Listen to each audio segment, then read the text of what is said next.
نظر والوں ذرا دیکھو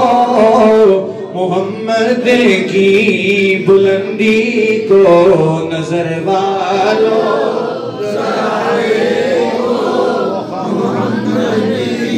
سامعین عزیز، شام جس رات کو رب ذوالجلال نے اپنے حبیب کو آسمانوں کی سیر کروانی تھی، معراج کا سفر کروانا تھا، جنت کی سیر کروانی تھی، اپنا جلوہ اور دیدار عطا فرمانا تھا، اس رات کو رب ذوالجلال نے جبرائیل امین کو حکم فرمایا، اے جبرائیل امین میرے کریم رؤوف رحیم نبی کی بارگاہ میں حاضر ہو جا، اور بڑے ہی ادب اور پیار سے، بڑے ہی پروٹوکول سے میرے حبیب کو ہماری بارگاہ میں لے کے آ۔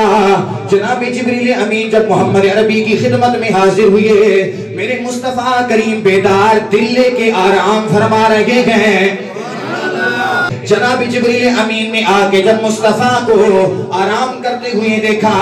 اللہ کی بارگاہ میں عرض کی، اے مولا تیرا حبیب تو بیدار دل لے کے آرام فرما رہا ہے، جگانا کیسے ہے؟ میرے کریم رب نے فرمایا، اے جبریل ہم نے تجھے کافور سے کیوں بنایا؟ اپنے لبوں کو میرے مصطفیٰ کے قدموں کے تلووں میں بچھا دے۔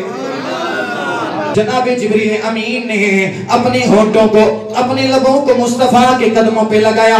جبریل امین کے کافوری لبوں کی ٹھنڈک کو محسوس فرما کر مصطفیٰ کریم علیہ السلام بیدار ہو گئے۔ تو اے ایمان والو، جبریل امین کا مصطفیٰ کے قدموں کو چومنے کا عمل بتا رہا ہے۔ اے لوگوں، مجھے رب نے بڑی شان عطا فرمائی، بڑی عزت عطا فرمائی، بڑے کمالات عطا فرمائے، میں ایک پر پھیلاتا ہوں ساری مخلوق نیچے آ جاتی ہے۔ کتب سماویہ کا رب ذوالجلال نے مجھے حافظ بھی بنایا گیا ہے، اللہ نے مجھے بیت المعمور کا امام اور خطیب بھی ٹھہرایا گیا ہے، لیکن اے لوگوں یاد رکھنا، میں بھی نبی کے قدموں میں اپنے لبوں کو رکھ کے تمہیں ایک ہی پیغام دے رہا ہوں، نظر والوں ذرا دے